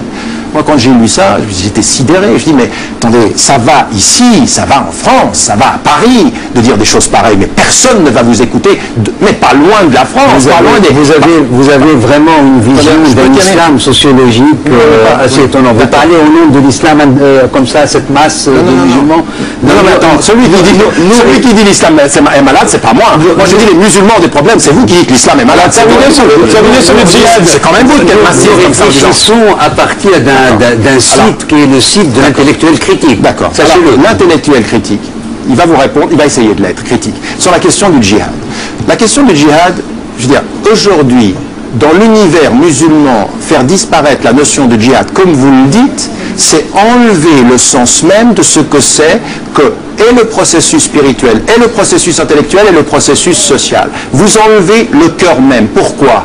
Parce que la notion du djihad est là. Et Suyuti, vous citez dans votre livre, il a déterminé 80 occurrences du mot djihad. L'effort sur soi, l'effort sur le cœur. Et ça, on le récupère. D'accord, mais alors il faudrait savoir, on ne peut pas récupérer ce qu'on veut faire disparaître. Ah non, parce qu'il y a déjà dans la tradition ce qu'on appelle le djihad mineur et le djihad majeur. D'accord, alors maintenant on enlève que le majeur ou que le mineur? Non, le majeur, c'est justement la dimension, je veux dire, spirituelle de la purification, tout à fait articulable avec les présocratiques. Écoutez, c'est pas sérieux, on abroge la notion de djihad, mais on garde le djihad majeur ou mineur. Qu'est-ce que ça veut dire? Bien sûr, ça veut rien dire. Le djihad, guerre sainte, guerre au nom de Dieu, ça veut pas dire guerre sainte. La violence au nom de Dieu, guerre légale, est inacceptable lorsqu'on participe à ce qu'on appelle le concert des nations. De développer une pensée, parce que dans le cadre des Nations Unies qui gèrent ce concert des nations, l'horizon c'est la paix et non pas la guerre. Encore une fois, soyons précis sur les termes et sur la question du djihad. 60 occurrences. Sur la dimension spirituelle, vous dites ça n'est pas dans le Coran. Vous voyez le poisson là, vraiment. Continuez, finissez, parce qu'il faudra aborder la politique maintenant. Dans le Coran, il est dit, et combat au moyen du Coran, résiste-leur au moyen du Coran, résiste à leur oppression au moyen du Coran, appelant les musulmans jihadan kabira, c'est-à-dire un grand djihad par l'intelligence. Donc il y a l'intelligence du cœur, le combat du cœur. Il y a l'intelligence. À ce djihad-là, j'applaudis. Ensuite, il y a l'intelligence. Mais ensuite, maintenant, mais attendez, maintenant, il y a une occurrence. Du djihad qui égorge. Il y a une occurrence. Du djihad qui fait des avions où il y a des passagers qui constituent des singularités et des individus, des torpilles. J'apprends à vous connaître, Monsieur Medeb, ce soir. Un discours très dogmatique et une très grande difficulté à écouter. Très grande difficulté à écouter. Si vous pouviez juste m'écouter un tout petit peu. Une des occurrences du djihad, c'est le qital. C'est ça dont vous parlez. Le qital, c'est la dimension armée. Et il y a deux théories. Les deux, vous les rapportez. Celle de l'offensive, qui est tout à fait minoritaire, et je suis contre. Et il y a celle de la résistance à l'oppression. Et je vais vous dire une chose, enlever ce djihad-là dans l'univers de référence musulman, dans l'univers musulman de référence, c'est exactement la même chose que d'enlever dans les constitutions de droit international quelque chose qui s'appelle la légitime défense. Non, laissez-moi terminer. Je voudrais... Une phrase et je termine. Je vous promets laissez-le terminer. Non, mais parce que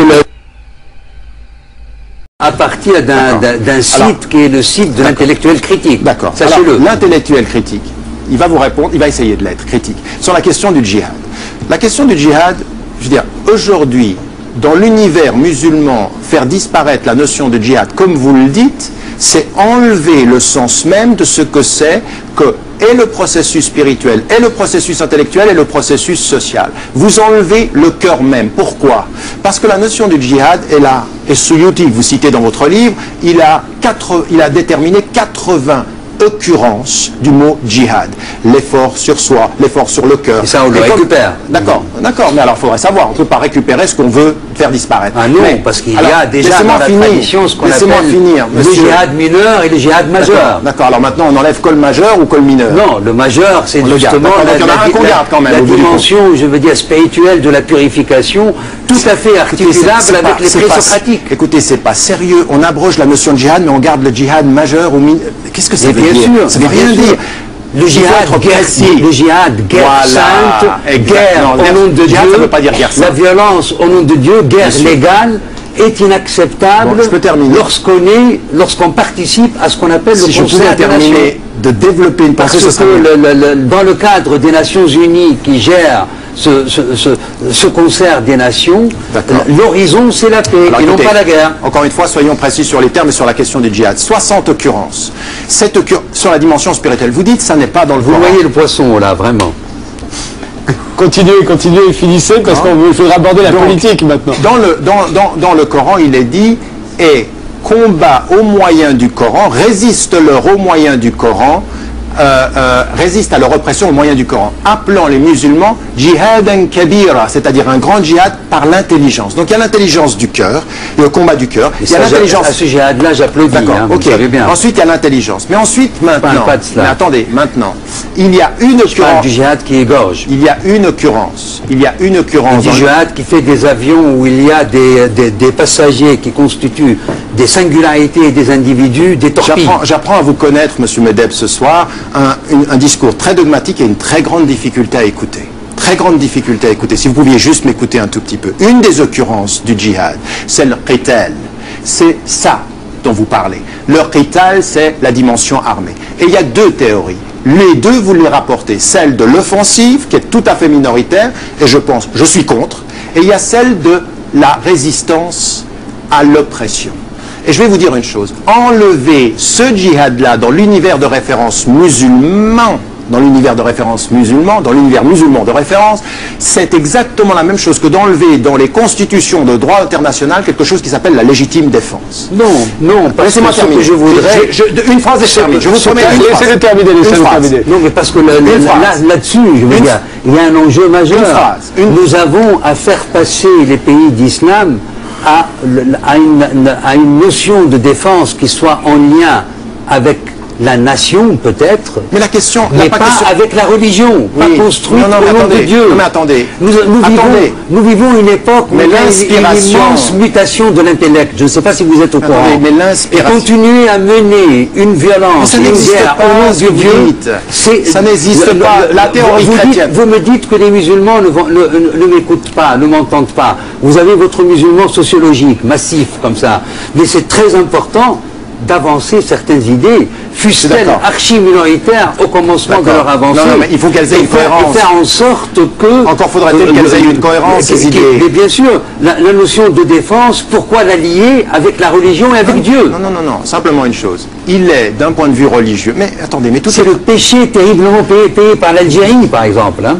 Oui, non, attendez. Avant qu'il y ait eu ce qu'il y a eu... La guerre nationale au nom du djihad, les Moudjahidines, ça aurait ressorti 20 ans après, on a une terrible guerre civile. D'accord, ce que vous êtes en train de dire, c'est que les Moudjahidines, qui comprenaient la résistance à l'occupation française aussi au nom de leur référence, étaient finalement les précurseurs de ce qui s'est passé après. Ça ne tient pas, c'est pas sérieux, c'est pas historique. Ce que je suis en train d'essayer de vous dire, le seul exemple que vous donnez dans votre livre, enfin vous en donnez deux, mais il y en a un, et vous prenez les Ahmadiyya en disant ça, c'est des musulmans. Bon, il y a un problème par rapport à la question de l'islam de l'Ahmadiyya, mais c'est pas grave, prenons-le pour ce qui est... Et vous dites, sous la colonisation britannique, ils ont abrogé le djihad. Mais vous êtes en train de dire exactement ce qu'on a envie d'entendre en Occident. Est-ce que vous voulez entendre les colons? Quand vous êtes sous la colonisation, vous savez quoi? On va vous enlever le mot djihad, comme ça vous ne résistez plus, il n'y a plus de défense. Attendez, soyons sérieux. Aujourd'hui... Défense au nom d'autres principes. Attendez, la question n'est pas là. Si... de la refondation de l'État, dans la modernité, si au niveau d'une... avec la terrible douleur de la scission. Si... ce dogme vous y êtes vraiment imperméable. Hein. Oui, non, mais jamais quand on me l'impose comme ça. Donc, la deuxième des choses que je voulais dire, c'est que sur la question de la référence, si vous regardez l'univers chrétien ou l'univers juif ou l'univers musulman, tous les univers religieux ont produit des références. Oui. Vous avez la guerre juste dans le christianisme, vous avez toute une littérature juive sur la question de ce qui est permis dans l'éthique de la guerre. Mais l'un pourquoi est-ce que ben voilà, c'est ce que je dis. Nous sommes d'accord. Je veux dire, ce n'est pas parce qu'il y a la guerre au nom du Seigneur dans la Torah que nous avons à légitimer le djihad. Est-ce que vous êtes d'accord? Nous sommes, je veux dire, je peux vous poser une question simple. Les chrétiens et les juifs savent, lorsqu'ils sont profondément religieux, comme vous semblez l'être, que pour être moderne, il faut savoir passer par cette coupure de la scission. Et de le vivre que ce qui reste de cette religion, de leur religion, suite à la coupure. J'ai eu un débat. Et c'est quelque chose qui n'est pas gagné, qui est à recommencer tout le temps, qui est à recommencer tous les jours. Écoutez, nous vivons une mutation de l'intellect et je voudrais que l'islam soit participant et en phase avec cette mutation de l'intellect. Et une des raisons pour être en phase avec cette mutation de l'intellect, c'est l'abrogation du djihad et de la violence au nom du Dieu. Attendez, ça ne veut rien dire du tout. Et en plus, le djihad, je vous ai expliqué, vous devriez dire qital ici. Mais juste une chose, dans un débat récemment à Londres, avec le rabbin et avec le responsable de l'église anglicane, nous parlions justement de la question de la défense. Et chacun d'entre nous, nous avons mis en évidence comment, à partir de nos références religieuses, la notion de légitime défense était quelque chose de fondé. Et qu'on la retrouve dans le droit positif, c'est une chose, mais c'est fondé dans notre religion. Est-ce que ça vous choque? Oui, parce que je voudrais qu'on passe à la source du droit positif à propos de cette question. Mais c'est une inspiration. Je vous interroge, je vous donne un exemple, puisqu'effectivement, la liaison entre l'islam et la violence, elle a été faite par Benoît XVI, on s'en souvient au discours de Ratisbonne. Nous avons eu des réactions très différentes. Voilà, mais vous pourrez m'en parler.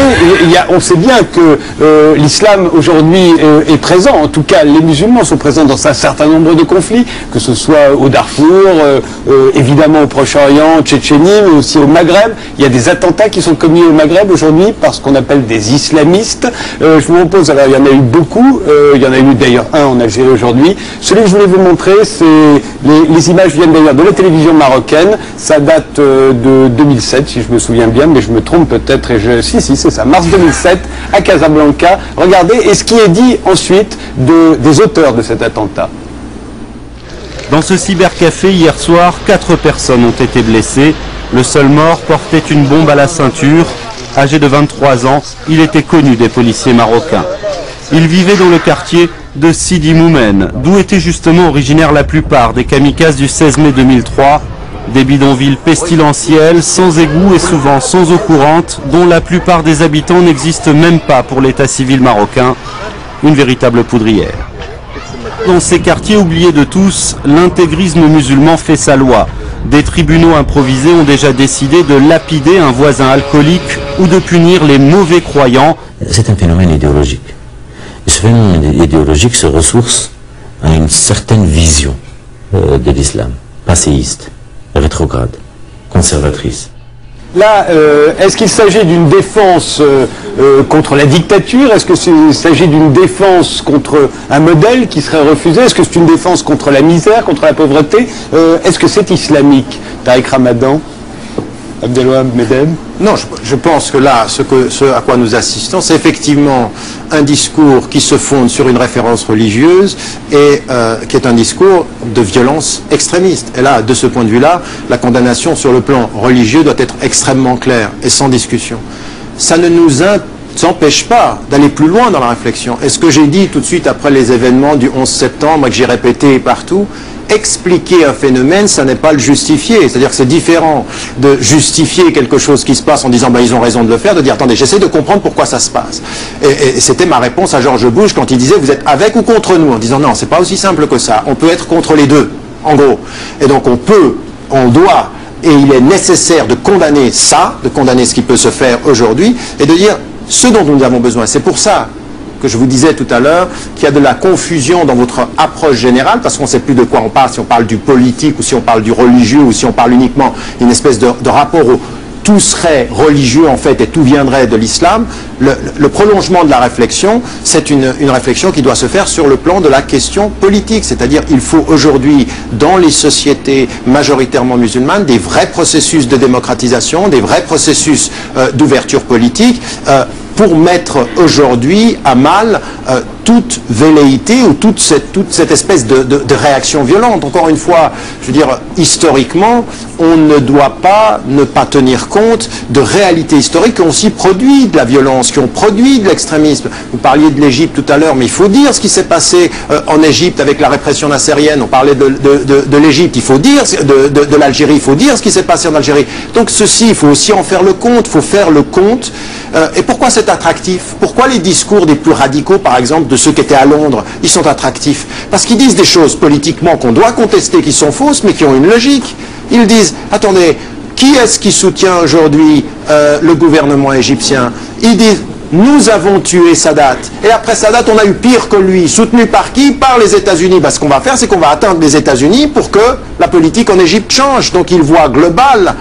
La réflexion, elle a une logique, elle est fausse, il faut la contester, les moyens sont faux, c'est immoral, c'est à condamner, mais ça a une logique. Donc on ne peut pas simplement tout réduire à c'est l'islam, c'est le discours religieux sans avoir des considérations politiques. Et c'est cette logique-là à laquelle je n'ai pas accès du tout. Et que dans le vous êtes contre nous et pour nous, moi, sans la moindre hésitation, avec les événements du 11 septembre, j'étais profondément pour l'Amérique et contre les miens, incontestablement. Et contre surtout... Est-ce que vous pouvez préciser, vous étiez pour Bush? Vous étiez pour l'administration Bush? En dernière instance. En première. Hein, en première instance, c'est la première instance qui nous intéresse. Avec le peuple américain et l'amour que j'ai de l'Amérique. Donc vous étiez avec George Bush et la réaction. Comme un pays, je veux dire, fondé et construit sur deux choses extrêmement majeures. Vous légitimez par exemple, est-ce que vous légitimez le bombardement d'innocents afghans qui n'ont rien fait et qui sont immensément problématiques? Répondez à des questions précises parce qu'on parle de vie et de mort. Dans tout le monde islamique, la notion de liberté, la notion d'individu et la reconnaissance de l'altérité, une société ouverte, j'aime les sociétés ouvertes, le drame et la maladie de l'islam, pour reprendre les deux catégories de Karl Popper, nous avons affaire à des sociétés closes. Karl Popper a utilisé son concept pour le communisme, on voit vers quelle catastrophe a conduit la société close, et l'islam se ferme sur lui-même. Est-ce qu'il était légitime de bombarder les populations afghanes?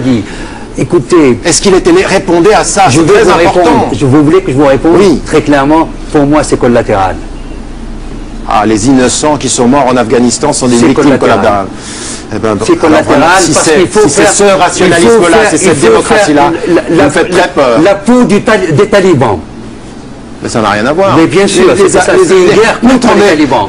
La population afghane, elle subissait le régime des talibans, elle ne soutenait pas. C'est eux qu'on a tués. Subissait, ça, allez savoir. Hein. Ah d'accord. Ils sont tellement atteints par la maladie de l'islam que je me demande... qu'ils méritent les bombes américaines. Non, je ne dis pas qu'ils le méritent. C'est ce que vous dites, vous avez soutenu. Collatéral, il y a une guerre là. Pour vous, Tariq Ramadan, il y a des États qui ont trahi leur peuple, hein, si je vous ai bien compris. Oui. Et forcément, ce sont des dictatures, donc elles ont trahi leur peuple parce qu'elles ne les laissent pas s'exprimer, qu'elles les plongent la plupart du temps dans la misère, d'ailleurs. Misère dont sortent les terroristes qu'on vient de voir là, par exemple. C'est très facile de parler du rapport misère-terrorisme. Justement, c'est pour expliciter. C'est pour comprendre ce que dit Tariq Ramadan. Tous les gens qui ont fait le 11 septembre, c'est des gens archi-sophistiqués, riches, sortant de grandes écoles occidentales et qui sont dans la haine de l'Occident et que j'ai analysé comme étant illustratif à la perfection des hommes du ressentiment. Cette notion nietzschéenne qu'on trouve dans la généalogie de la morale, c'est-à-dire celui-là même qui n'est plus l'homme de l'affirmation, mais l'homme réactif qui subit et qui réagit et qui ne supporte pas la situation qui lui est faite parce qu'il estime qu'il devrait mériter un sort bien meilleur. Mais au lieu de se prendre qu'à lui-même, il s'en prend toujours à l'autre. Et ce problème terrible, un des symptômes de cette maladie, le bouc émissaire. La maladie du bouc émissaire aussi. Alors, oui, je reprends. Donc, mais effectivement, vous y avez répondu. Ils ont trahi leur peuple, ces dictateurs, ils les plongent dans la misère. En plus, et donc forcément, on s'attaque à la dictature. D'après vous, c'est ce que font beaucoup de terroristes islamistes, comme on les appelle, mais aussi aux Américains, à l'Occident parfois, parce que nous sommes les alliés de ces dictateurs. C'est ça que vous voulez dire par comprendre d'où ça vient. Ce qui ne veut pas dire le justifier, j'ai bien compris. Voilà. Il y a plusieurs niveaux. Il y a plusieurs niveaux. Et d'abord, simplement une chose par rapport à tout ce que vous dites sur le ressentiment nietzschéen, mais ça n'a strictement rien à voir. La production d'un système qui aliène dans la tradition nietzschéenne n'a strictement rien à voir avec ce dont on parle maintenant. Mais enfin, c'est des raccourcis que vous prenez en matière de philosophie. Maintenant, je reçois des leçons de philosophie de Tariq Ramadan. C'est extraordinaire. Il a juste écrit une thèse sur Nietzsche, mais c'est pas grave. Donc, simplement, l'élément ici qui est important par rapport à votre question, c'est que c'est plusieurs niveaux. Le premier niveau est effectivement un ressentiment populaire, c'est vrai. Mais cette réaction violente, elle n'est pas le produit de populations qui seraient issues de la misère. C'est une construction intellectuelle d'esprit très très sophistiquée. D'ailleurs, c'est vrai. Je veux dire, nous, on a travaillé sur le profil de ceux qui étaient dans les attentats de Londres, extrêmement brillants, des techniciens, des doctorants, d'ailleurs très occidentalisés sur le plan culturel. Mais ils construisent, ils ont un rapport à l'Occident qui est un rapport binaire. C'est-à-dire, effectivement, c'est le système oppresseur contre nous, et donc c'est un clash. Donc, il ne faut pas être dans la misère forcément pour cela, il faut avoir une certaine vision politique. Et le dogmatisme politique, la vision binaire, elle n'est pas née de la misère, elle peut produire, je veux dire, on l'a eu dans le communisme, on l'a eu dans le système athée, ça peut être produit par toutes les idéologies, ce rapport binaire, ce rapport. Donc c'est pas simplement islamico-islamique ou islamiste ou intrinsèquement islamiste, histoire d'islamo-fascisme qui a été d'ailleurs, vous dites que ça vient de Bush, mais ça vient de Daniel Pipes bien avant lui, ça a été repris par Bush par la suite. Donc mais vous cette réalité, j'aimerais juste terminer ma phrase. C'est une notion que je... Oui, vous contestez, mais vous utilisez autre chose qui est le fascisme islamique. Voilà. Islamo-fascisme, non, mais fascisme islamique. Il faudra m'expliquer la différence. Ben, je vous expliquerai. D'accord. C'est en rapport à votre idée globalisante, peut-être. Non, terminé, Tariq Ramadan. Carrément, je serais carrément un défenseur du fascisme maintenant. Bah, disons, j'en ai pris pour mon content aujourd'hui. Vraiment, je suis un dogmatique, fermé, fasciste. Vous y allez fort quand même. Mais ce que je voudrais mettre en évidence ici, c'est qu'on a une réaction populaire, on a une réaction d'intellectuels et de politiciens, d'idéologues. Et puis, aujourd'hui, ce qu'il faut faire, c'est, par rapport à cette question-là, savoir où il faut mener la critique et qu'est-ce qu'il faut critiquer. Et moi, je suis le dernier à avoir une position de bouc émissaire et de tout provient de l'Occident. Je dis d'ailleurs que le principal des maux du monde musulman aujourd'hui, ce sont les musulmans eux-mêmes, les régimes eux-mêmes. Par exemple, sur la question israélo-palestinienne, quand les musulmans ou quand les arabes disent « tous nos problèmes viennent de là », je dis non, c'est la conséquence de tous nos problèmes. Nos problèmes sont intrinsèque, antérieure à ce problème-là. Dans la division, manque de démocratie, pas de société civile, déficit d'intellectuels parce que pas de liberté à l'expression, parce que nous nous retrouvons en Occident avec cette chance énorme de pouvoir exprimer une pensée dialectique, critique et approfondie qui ne... Je veux dire, moi je paye le prix, je ne peux pas entrer en Arabie Saoudite, je ne peux pas entrer dans votre pays, en Tunisie, il y a un certain nombre de... Mais ça, c'est payer le prix de le rapport critique. Donc ça, il faut le faire. Mais d'un autre côté, il faut aussi qu'on soit nous-mêmes cohérents. On ne peut pas venir me faire à moi la leçon, par exemple, sur l'ouverture de l'islam et aller dire à l'Arabie Saoudite que c'est le principe de la modération uniquement pour des questions géostratégiques. Sont profus, qu'il s'agisse du rapport aux femmes, d'un terrible viol scandaleux qui a eu lieu en Arabie, là, et que le président Sarkozy aurait pu peut-être évoquer. Ça aurait été peut-être là, évidemment, la rupture diplomatique, mais en tous les cas, l'avoir en mémoire, en faisant son discours, et la femme qui a été condamnée et les violeurs complètement disculpés parce qu'il se trouve que lorsqu'on est dans une certaine situation, la femme devient responsable du viol qu'elle subit. C'est assez extraordinaire comme logique. Et l'autre exemple que je voudrais citer de Barbaï, c'est cet homme très sophistiqué, dont j'ai oublié le nom, qui a été arrêté. Il est établi que c'est lui-même en personne qui a tué de la manière la plus abominable Daniel Pearl, dans ce rapport mimétique à l'acte du sacrifice du musulman. Je rappelle comment cet acte, qui est censé être l'acte du dépassement, de la sortie justement du sacrifice humain vers justement la bête comme substitution, mais comment le fantasme, le fantôme du sacrifice humain reste toujours là. Et ce retour justement au sacrifice humain par l'égorgement est quelque chose de proprement abominable, orchestré, illustré. Daniel Pearl, qui représente, je dirais, une singularité, un destin, un rapport de passion avec un monde, une volonté de comprendre, d'être en intelligence, aussi étranger qu'il eût pu être. Lorsqu'on lit le livre de Marianne Pearl sur son propre mari, on peut comprendre profondément de ce qu'il peut en être, de cette singularité, de ce destin, de cette liberté, et le fait même la condamnation que Marianne, la question qu'on vous pose, c'est quelles sont les causes, le fait même que Marianne Pearl